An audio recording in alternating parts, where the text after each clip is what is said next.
nama Tuhan Yesus Kristus kami mengucap syukur pagi hari ini kami boleh beribadah berkumpul bersama untuk menyembah Tuhan.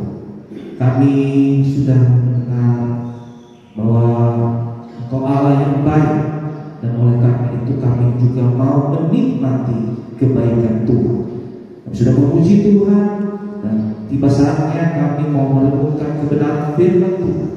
Berfirmanlah bagi kami semua ya Tuhan, pakai hamba-Mu, urapi hamba, supaya apa yang disampaikan sebentar Tuhan benar-benar berasal dari isi hati Tuhan. Kami mau siapkan hati kami mendengar firman Tuhan.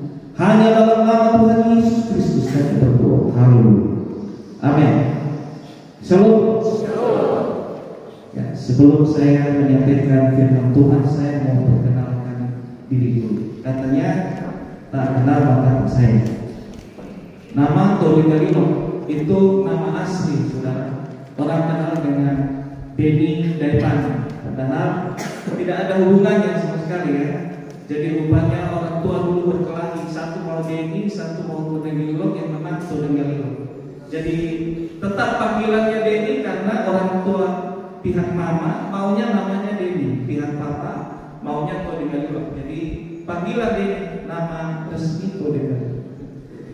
Pekerjaan penjual nasi kuning. Itu yang sebagian besar orang tahu. Saya bukan gembala di GBI Manado 2, saya sebagai pendeta muda di GBI Manado. Aslinya saya adalah dosen, saudara. Saya mengajar dari tahun 2012, 2012. Lalu COVID, saya berhenti mengajar karena pimpinan dari yayasan dan sekolah teologi di mana saya mengajar meninggal dunia. Lalu berganti pengurus baru dan saya tidak terlalu seret dengan itu. Lalu saya berhenti mengajar dan sekarang saya mengajar kembali di STT Kalvari Kupang. Tapi karena saya tidak mau datang ke Kupang, saudara, biayanya besar bolak-balik, saya melalui Zoom. Jadi status saya sebenarnya pendetanya bukan gembala, pendetanya dosen. Jadi dosen itu bisa diberi gelar pendeta. Jadi karena setiap hari Bapak Ibu sekalian lihat saya kan sebagai keluarga pengusaha, jadi tidak melihat sebagai hamba Tuhan. Jadi saya memperkenalkan diri dulu. Pendeta dari mana ini? Tiba-tiba nama pendeta. Pendidikan saya nanti saudara bisa searching, browsing, Sekolah Teologi Baptis Indonesia Semarang. Jadi saya ambil S1 S2 situ. Pendidikan situ berafiliasi dengan Southern Baptist Amerika, Gereja Southern Baptist. Oke, mungkin cukup itu. Sisanya pasti Bapak Ibu Saudara semua sudah mengetahui. Kita akan sama-sama melihat kebenaran firman Tuhan yang saya ambil di dalam Matius pasal 6 ayat yang ke-24. Matius pasal 6 ayat yang ke-24. Saya akan bacakan bagi Bapak Ibu Saudara demikian kebenaran firman Tuhan. Tak seorang pun dapat mengabdi kepada dua tuan, karena jika demikian ia akan membenci yang seorang dan mengasihi yang lain, atau ia akan setia kepada yang seorang dan tidak mengindahkan yang lain. Kamu tidak dapat mengabdi kepada Allah dan kepada Mammon. Amin. Ya, tema yang saya berikan di dalam pemberitaan firman Tuhan ini adalah pengabdian yang benar, berdasarkan dari ayat yang saya ambil ini, Matius 6 ayat yang ke-24. Kenapa saya merasa kebenaran firman Tuhan ini penting? Karena pengabdian itu berbicara mengenai kehidupan setiap kita. Setiap kita, apalagi Bapak Ibu Saudara adalah pengabdi dalam pemerintahan bagi masyarakat. Tentunya kita semua setiap hari berkecimpung di dalam pengabdian, entah pengabdian dalam keluarga, pengabdian dalam pemerintahan, pengabdian di dalam segala sesuatu. Kita pasti hidup di dalam pengabdian. Tidak ada seorang pun di antara kita yang bisa lepas dari namanya pengabdian. Dan oleh karena itu kita harus mengerti pengabdian yang benar itu yang Kalau ada yang benar, pasti ada yang salah. Nah, mari kita lihat bersama. Pengertian yang benar adalah pengertian yang dilatar belakangi oleh kasih atau cinta. Firman Tuhan mengatakan, kasihilah Tuhan Allahmu dengan segenap hatimu, dengan segenap akal budi, dengan segenap kekuatan. Kata kasih yang dipergunakan adalah mengandung kata kasih agape. Ini bukan kasih sembarangan. Kata kasih agape ini mengandung pengertian sebuah kasih yang mau berkorban. Kalau kita mengasihi tanpa mau berkorban, berarti itu bukan kasih namanya, bukan kasih agape. Itu bisa saja kasih eros, ya, yang lawan jenis, atau kasih persaudaraan, atau kasih yang lain pertemanan. Tetapi kasih yang dikehendaki Tuhan yang paling tinggi untuk Tuhan adalah kasih agape. Tuhan tidak mau kita kepada Tuhan pakai kasih percintaan seperti suami istri, tidak mau seperti hubungan saudara, tidak mau seperti hubungan pertemanan. Tuhan mau kita kepada Tuhan mengasihi Tuhan dengan kasih agape.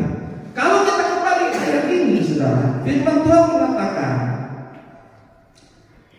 kamu tidak dapat mengabdi kepada Allah dan kepada mammon. Saya mau bilang di sini, saudara, kenapa Tuhan berbicara membandingkan Allah dan mammon? Mammon ini dewa kekayaan. Mammon ini berbicara kekayaan, uang, harta. Jadi ternyata Tuhan tahu musuh utama dari manusia, anak Tuhan, untuk mengasihi Tuhan adalah mammon. Ketika Tuhan dicobai di dalam Matius ada 3 pencobaan. Tuhan Yesus dicobai oleh iblis. Cobaan yang terakhir itu iblis menawarkan apa? Kalau kamu mau menyembah kepada aku akan memberikan seluruh dunia dan kekayaan dan kemuliaan. Iblis tahu manusia, kalau Tuhan Yesus dalam keadaan sebagai manusia dan manusia pada umumnya itu sangat rentan kalau digoda dengan kekayaan. Kalau masih manusia, kecuali saudara dan saya bukan manusia, pasti tidak gampang digoda. Tapi kalau saudara dan saya masih manusia, mau kekayaan, harta, uang itu sangat menggoda. Makanya Tuhan Yesus dicoba. Dan Tuhan Yesus sendiri di dalam Matius pasal 6 ayat 24 mengatakan bahwa kamu tidak dapat mengabdi kepada Allah dan kepada mammon, karena Tuhan Yesus tahu bahwa di dalam hidup manusia kadang-kadang ikut mengabdi kepada Allah dan juga mengabdi kepada mammon. Ini pengabdian yang salah. Karena firman Tuhan mengatakan kamu tidak dapat mengabdi kepada dua Tuhan. Saya akan membuktikan kepada saudara di dalam Alkitab bahwa ada beberapa orang yang mengabdi kepada Allah dan juga mengabdi kepada mammon. Saudara tahu kisah Yudas Iskariot? Yudas Iskariot itu merupakan salah satu dari murid Tuhan Yesus yang ikut Tuhan Yesus kemana dia ikut, Tuhan Yesus kemana pun, ke pelosok-pelosok dia ikut. Apa yang diberitakan oleh Tuhan Yesus dia tahu. Tuhan Yesus melakukan mujizat dia lihat dengan mata kepala sendiri. Dia melihat semua keajaiban yang dilakukan oleh Tuhan. Akhirnya dia mengabdi kepada Tuhan Yesus. ikut Tuhan Yesus kemana-mana. Harusnya kita bilang dia mengabdi kepada Tuhan. Tetapi yang lucunya saudara, ternyata dia juga mengabdi kepada Mammon. Kenapa? Karena dia mencintai uang, sehingga saudara dalam perjalanannya mengiring Tuhan Yesus, dia mencuri uang persembahan dari yang diberikan kepada Tuhan Yesus. Ini kurang ajar, saudara. Dia pikir Tuhan tidak melihat.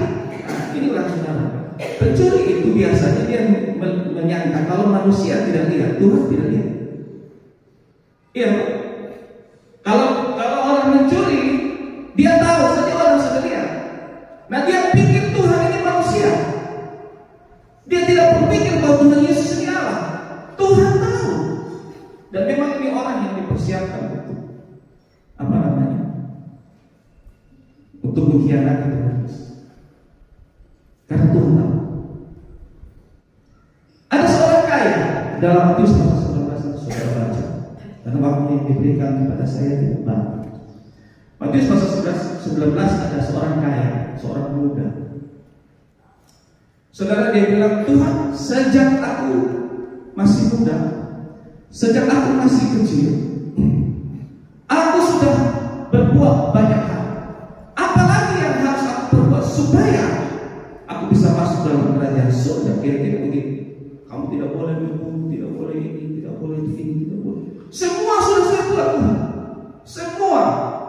Tidak ini, tidak itu, tidak ini. Semua sudah saya buat. Apalagi yang Tuhan? Kalau kamu mau sempurna, kata sempurna itu artinya segenap hati, segenap akal budi, segenap kekuatan. Segenap itu sempurna. Apa yang dikatakan pada orang muda ini?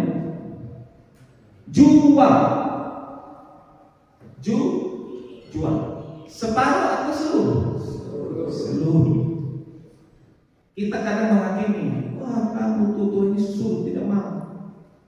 Seluruh masalahnya. Kalau sebagian boleh, seluruh Bapak Ibu. Kenapa Tuhan Yesus bilang begitu? Karena Tuhan Yesus tahu kalau mau mengasihi Tuhan sungguh-sungguh, maka dia tidak boleh mengasihi malu. Lalu apa yang dilakukan? Dia berbalik dan menjadi sedih. Dan Alkitab mencatat kenapa dia sedih? Sebab hartanya banyak. Maka di situ dibilang, sebab orang kaya, hartanya banyak, susah masuk surga. Bukan tidak bisa, susah masuk surga. Kenapa? Jangan-jangan orang ini bukan cuma mengabdi kepada Allah, tetapi dia juga mengabdi kepada Mammon. Alkitab mencatat, di dalam Alkitab ada banyak. Ada lagi Bileam. Nanti Bapak Ibu baca bagaimana kisah Bileam. Tuhan sudah bersuara, berkati Israel. Lalu dia dapat uang. Kamu harus mengutuk Israel. Kalau kamu mengutuk, saya kasih uang begini. Saudara, Tuhan mau dirubah keputusan hanya dengan uang, saudara. Lalu dia pergi ke tempat lain, dia berdoa lagi. Dia mau berdoa, Tuhan bilang berkati Israel. Dia berkati 3 kali, saudara. Dia pikir dia bisa merubah keputusan Tuhan karena dia diberi uang. Ternyata hamba Tuhan juga ada yang seperti ini. Ini hamba Tuhan bicara kepada dia, tapi dia masih melawan. Kenapa? Karena uang ini, kekayaan. Saya mau bilang, saudara, sebagai orang Kristen, kita tidak dapat mengabdi kepada Allah dan kepada Mammon. Amin dulu, saudara. Amin. Amin syukur. Amin, saudara. Amin. Firman Tuhan ini bukan firmannya saya, bukan firman Tuhan yang kelima. Ini firman Tuhan. Ketika seseorang melandasi pengabdiannya kepada Allah berdasarkan cinta, itu maka pengabdiannya akan sungguh-sungguh. Saudara, tidak mungkin kita mencintai seseorang, dua orang dengan kualitas cinta yang sama. Tidak mungkin. Saudara cinta istri saudara, lalu saudara cinta perempuan lain, kira-kira bagaimana? Mungkinkah kualitasnya sama? Ada orang bilang saya punya istri dua, tapi dua-dua saya sayang. Sama persis, tidak mungkin. Karena yang satu pasti lebih cantik, yang satu lebih jelek. Yang satu lebih tua, yang satu lebih muda. Betul begitu, saudara? Saudara, mungkin manusia ini. Ini saya bicara betul ini, saudara. Secara psikologi, saudara tidak mampu punya kualitas. Saya belajar psikologi sebagai betul. Mengasihi dua orang sama persis, anak 4. Lalu tanya ke orang tua, mana papa mama lebih sayang siapa? Lalu bilang saya sayang semua. Omong kosong. Pasti ada satu yang lebih disayang, walaupun tidak keluar dari mulut. Iya, karena manusia begitu, saudara. Yang satu melayani papa, kasih makan apa semua. Yang satu yang berontak jalan kiri kanan. Mana bisa sama? Sering mungkin toh. Yang satu kalau datang penuh cium, cipika-cipiki. Yang satu datang sore tobok masuk banting pintu. Mana bisa sama? Secara psikologi manusia itu kan beda-beda. Kita tidak mampu mencintai dua orang, bukan 4, 2 saja sama. Demikian juga kita tidak bisa mengasihi Allah lalu mengabdi kepada Allah dan juga mengasihi Mammon dan mengabdi kepada Mammon. Kita hanya bisa mengasihi dengan segenap hati, hanya satu, Allah atau Mammon. Saya ingat kalau dulu ada pepatah yang bilang begini, kalau cinta lautan akan kudaki, samudra akan lautan akan lautan akan kuseberangi, gunung akan kudaki. Saya waktu pacaran dengan mentua, sudah istri saya sekarang, itu tidak dikasih uang untuk pacaran, jarak jauh, sudah uang pas untuk makan minum, angkot hanya pergi sekolah. Jadi saudara, saya pergi Wakuncang waktu itu, saya jalan kaki, saudara. Jalan kaki, pulang malam dari Oibobo ke Bundaran Peru. Dari Oibobo ke Bundaran Peru, jalan kaki, saudara. Saya punya teman di sini, ada Om Adi ya. Tahu rumah saya dulu di Bundaran Peru itu sudah dijual. Saudara bayangkan, kalau tidak cinta, mana mau saya jalan kaki? Ya, mana mau? Tapi karena cinta, biar keringat, capek, lapar, haus, demi cinta saya jalan. Pasti Bapak Ibu juga begitu. Omong kosong kalau suami ya. Kalau suami berarti cintanya dipertanyakan. Jadi waktu itu malam angkot ke Bundaran Peru itu susahnya ada. Jadi zaman dulu Bundaran Peru itu sepi sekali. Itu tahun-tahun itu tuh Bundaran Peru jam 6 ke atas itu tidak ada angkot lagi. Nah saudara, itulah kekuatan cinta, kasih. Dan kasih yang tertinggi yang Tuhan kehendaki, kasih agape ini. Saudara kalau mengejar Mammon enak, saudara. Saudara kalau kejar Mammon, saudara kerja. Kalau mengasihi itu kerja lupa semua, lupa istri, lupa anak, lupa keluarga, lupa Tuhan. Hari Minggu juga kerja. Itu kalau cinta Mammon. Saya yakin di sini tidak ada. Amin. Di sini tidak ada. Kalau sudah cinta Mammon itu kerja dan memang capek tapi dapat duit. Saudara kalau mengasihi Tuhan, kerja dapat duit kosong. Kalau mengasihi Tuhan, Tuhan minta korban. Pergi gereja, saudara dapat uang dari gereja atau saudara kasih uang? Kasih uang. Karena memang Tuhan bilang mengasihi itu agape. Agape itu butuh pengorbanan, minta bukti, bukan janji. Amin. Tuhan itu bilang, Tuhan aku mengasihi engkau, pergi gereja membawa uang persembahan. Ini orang apa? Ada bisa pergi gereja membawa persembahan? Ada yang pura-pura kasih uang persembahan, tapi saya kasih. Ada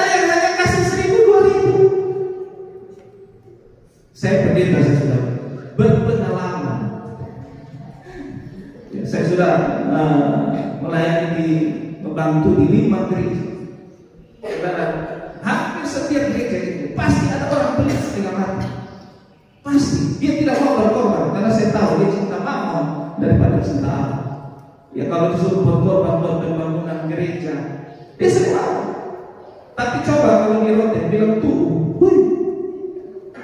ya di Rote orang tuh minimal berapa? Berapa? 2,5 bisa 2,5 200. Kasih Tuhan Yesus 5.000 2.000. Biarpun dia orang kaya, belum tentu persembahannya besar. Itu pengalaman saya sebagai hamba Tuhan. Biarpun dia kaya raya, belum tentu dia kasih persembahan besar. Bisa-bisa orang tidak kaya kasih persembahan lebih besar. Saya tahu orang itu memberi berdasarkan kasih yang satu mau. Jadi firman Tuhan mengatakan di dalam 1 Timotius 6 ayat 10. Kenapa mengabdi kepada mammon itu salah? Coba kita baca dulu 1 Timotius 6 ayat 10.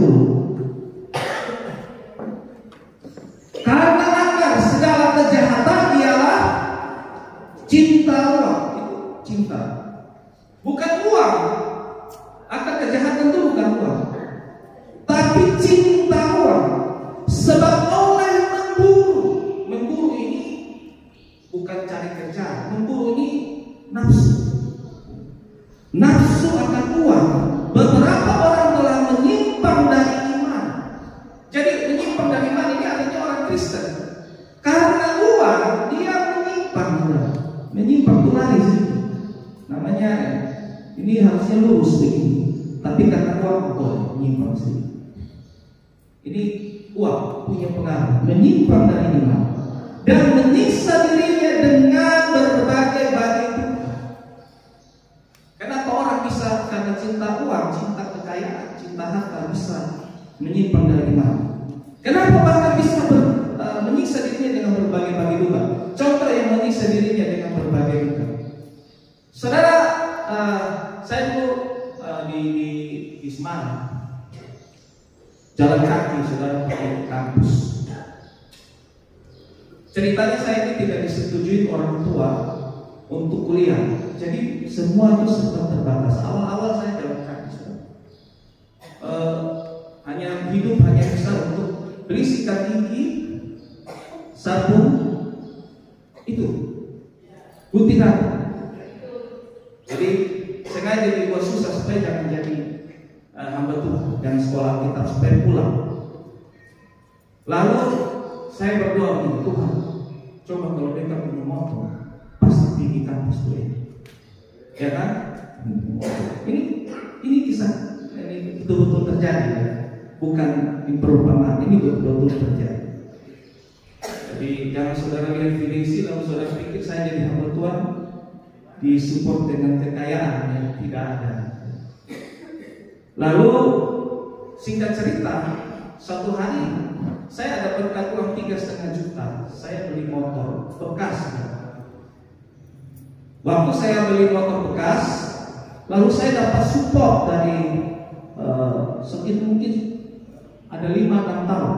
Baru orang tua saya mulai support, tapi supportnya masih setengah-setengah. Jadi saya tidak bisa beli motor yang bagus. Motor saya 3,5 juta itu saya perbaiki pelan-pelan. Lalu saya berdoa begini, Tuhan, kalau bisa saya beli motor yang lebih bagus. Ini motor bohong, ya, motor 3,5 juta saudara berharap kayak apa? Itu motor yang tinggal kerangka. Lalu saya beli dia punya perlengkapan satu persatu. Sudah punya motor, lalu berandai-andai, apa punya mobil ini kayaknya terlalu mimpi. Nah saudara bayangkan kalau orang bermimpi, menginginkan, cinta betul-betul. Kalau dia tidak punya uang, biasanya apa yang dia buat? Kalau dia tidak punya uang atau belum punya uang, biasanya apa yang dia buat? Berhutang. Kalau kita hitung-hitung penghasilan, kita bisa, penghasilan 3 juta, 1 juta buat bayar angsuran, ya toh? 2 juta mesti saya. Saudara, tiba-tiba ada orang jual pakaian, yaitu RB atau di Shopee. Ini mahal, hutang lagi. Tiba-tiba ingin bangun rumah, hutang lagi. Saya punya kenalan satu orang. Saya tidak mau kasih tahu di mana orang. Orangnya itu istrinya di Kupang, suaminya di Lombok. Cuma saudara tidak usah cari tahu ya. Ini rahasia. Suaminya kerja, istrinya kerja. Uangnya banyak saudara. Lalu dia hutang beli mobil, hutang beli bikin rumah, beli rumah atau bikin rumah saya, tapi di Kupang. Sudah tahu apa yang terjadi? Sekarang mereka hidup kesusahan. Gaji besar ini saudara. Tetapi hidup kesusahan karena kepingin tidak mampu lalu dia hutang. Nah itu kalau cinta harta itu begitu. Saudara, kita mengajarkan demikian. Kalau saudara mau mengabdi kepada Tuhan, saudara harus bisa mempunyai sikap hati yang bersyukur. Bersyukur itu apa? Bersyukur itu sikap hati yang merasa segala sesuatunya itu cukup. Amin. Kalau saudara merasa tidak cukup, saudara pasti kepingin lebih tinggi dan saudara berhutang. Kalau tidak berhutang, maka saudara mencuri. Ya. Kalau saudara merasa cukup itu artinya tidak perlu lagi. Saya bisa naik motor, yang pokok, yang penting sampai kaki. Oh, kita bisa cukup. Daripada jalan kaki. Ya. Ada yang kalau jalan kaki, puji Tuhan jalan kaki sehat. Olahraga terus setiap hari. Tidak ada kolesterol. Ya, yang naik mobil bangku, jarang olahraga, gendut kayak saya begini, habis itu kolesterol banyak. Tapi yang jalan kaki dong itu sehat-sehat. Saudara lihat, lebih sehat orang yang naik mobil atau yang jalan kaki? Ya jalan kaki. Makanya orang yang punya mobil dia tebus dengan apa? Olahraga. Ya saya juga olahraga. Tapi olahraga di rumah. Ya, mengucap syukur, merasa cukup dalam segala keadaan. Coba kita baca untuk merasa cukup. Matius 6 ayat 11. Matius 6 ayat 11.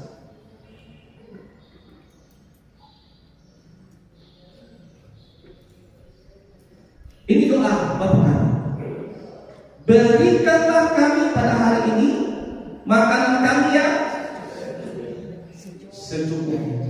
Tuhan Yesus tidak pernah ajarkan berdoa minta rumah besar.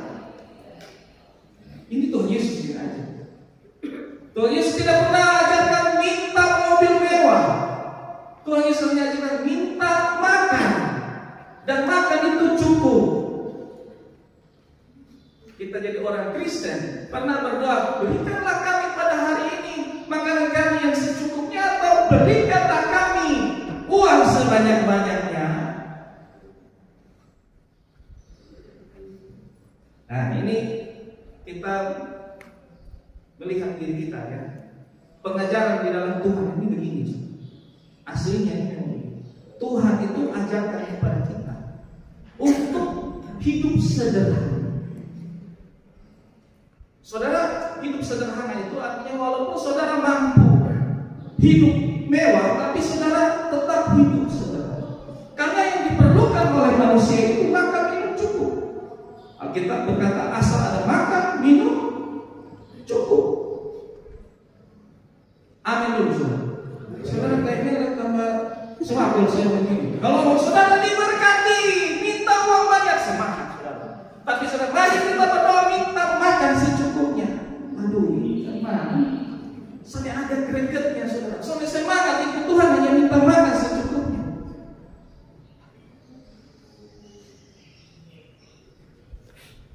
Lukas 3 ayat 14. Coba kita lihat Lukas 3 ayat 14.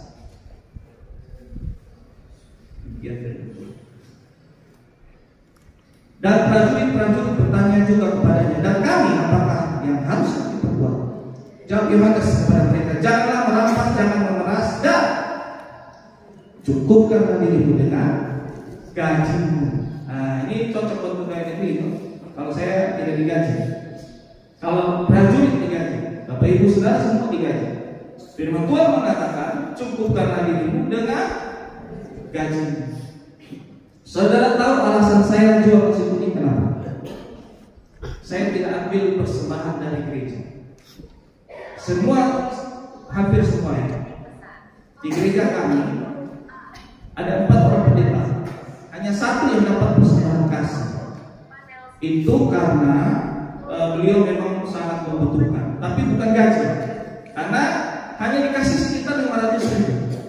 3 orang lainnya, Bapak Hosea Eli, saya, lalu namanya Om Erwin Ufi, kami bertiga tidak menerima persembahan. Dan itu bukan keputusan gereja, tapi keputusan kami. Kami merasa bahwa gereja ini masih butuh banyak hal, dan kami menolak persembahan itu. Jadi kami hidup.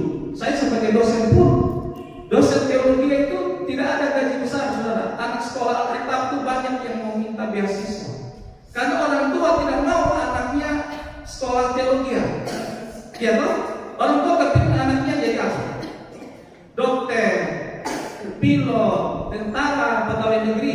Jadi waktu menjadi pendeta, kalau gratis, dan silakan pergi sudah. Jadi mereka butuh beasiswa lagi. Jadi saya sumbang uang saya untuk barang siapa mahasiswa yang membutuhkan. Ini serius, betul. Jadi semua pendapatan saya dari pelayanan, mengajar maupun di gereja, saya kembalikan. Ini saudara bisa cek, tanya, boleh. Untuk memenuhi kebutuhan pelayanan saya dan keluarga saya membuka usaha. Saya tidak kerja, saya hanya bantu menemani istri saya jual nasi kuning. Nah, saudara yang punya gaji harus berusaha mencukupkan diri dengan gaji. Kalau mencukupkan diri dengan gaji, itu apa artinya? Cukup tidak cukup, harus cukup. Amin. Masalahnya kita mau yang lebih-lebih itu, makanya tidak pernah cukup. Kalau saudara mau berusaha cukup, dulu gaji 1 juta, oh sudah cukup, merasa cukup. Coba kalau naik sedikit pasti kita berkelimpahan.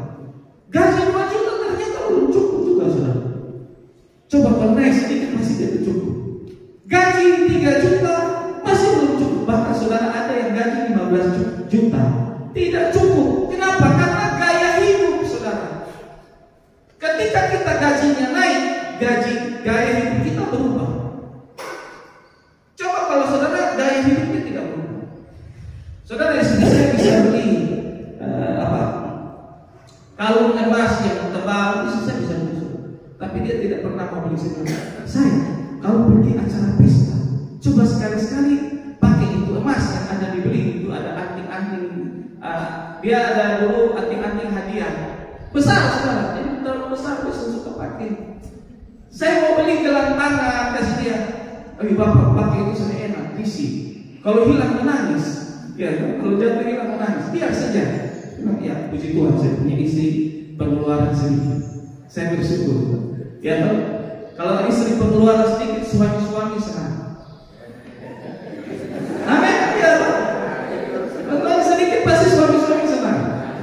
Tapi susahnya, istri ada pengeluaran sedikit, suami pengeluaran besar. Jadi gaya hidup jangan berubah. Gaya hidup itu yang menentukan pengeluaran besar atau tidak. Kita harus rendah hati. Makanya orang Kristen harus rendah hati. Hidup cukup. Itu kalau mau mengabdi kepada Tuhan yang benar. Kalau saudara tidak mencintai Allah dengan cara mencintai untuk berkorban untuk Allah, mengasihi Allah sungguh-sungguh, dan tidak mencintai mammon, dengan cara saudara hidup sederhana, hidup cukup dengan gaji, bukan berarti saudara kaya. Kalau tiba-tiba Tuhan mau berkati saudara, puji Tuhan. Puji Tuhan. Kita itu anak Tuhan, lebih mahal daripada mammon. Bukan kita mengejar kita. Saya ngomong ini, saya mengalami. Saya lanjutkan kesaksian saya. Saya dulu pernah ingin punya mobil. Saudara, mobil saya bukan dibelikan orang tua saya. Saksinya, saya dulu beli tanah dari adik saya, Yesi, 15 juta. Waktu itu dia punya uang. Kakak mau beli batu tanah berapa? 15 juta. Oh, tidak ada nego karena sudah murah. Dia butuh. Jadi saya bilang, oke, saya beli tanah, saudara, 15 juta. Kebetulan saya ada uang 15 juta. Saudara tahu 5 tahun kemudian anak saya jual 150 juta. Rugi.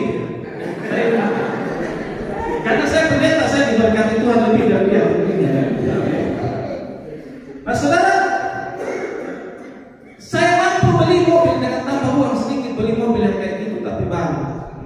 Tapi nanti pengeluarannya besar. Saya beli mobil bekas yang peot-peot supaya lebih murah. Jadi mobil saya itu peot, saya tidak perbaiki, biar jelek begitu.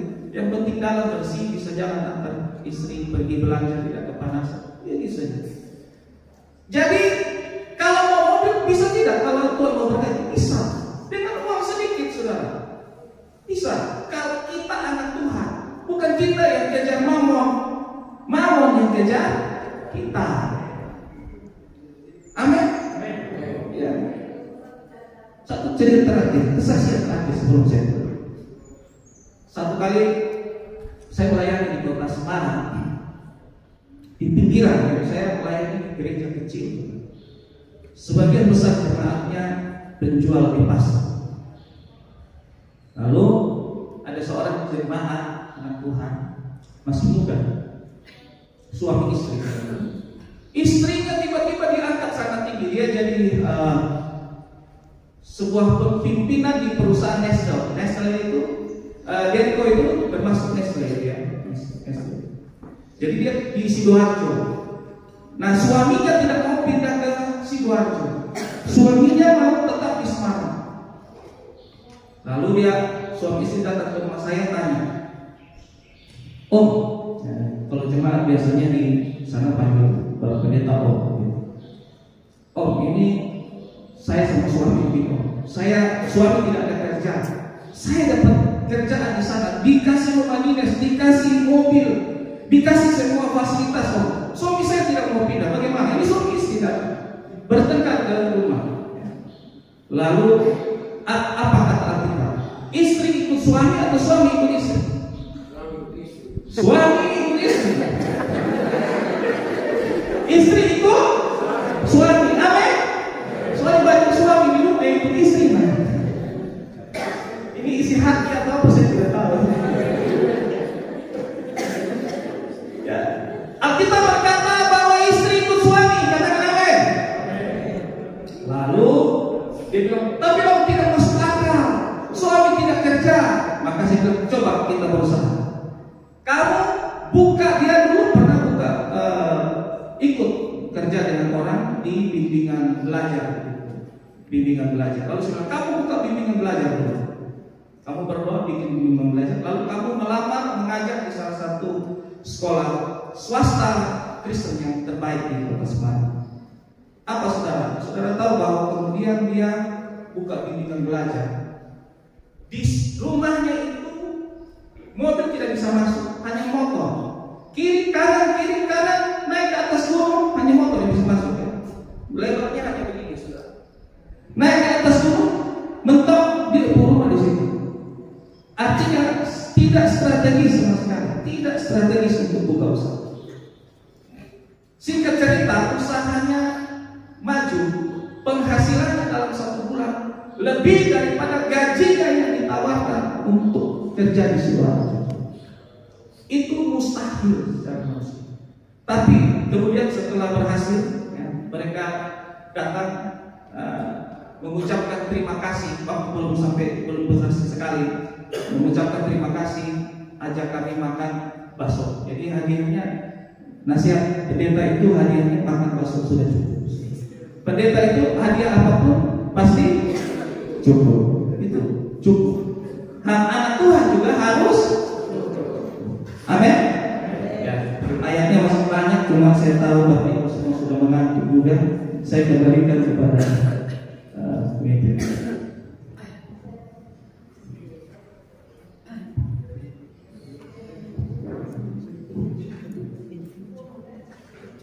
Baik, puji Tuhan, terhadap keadaan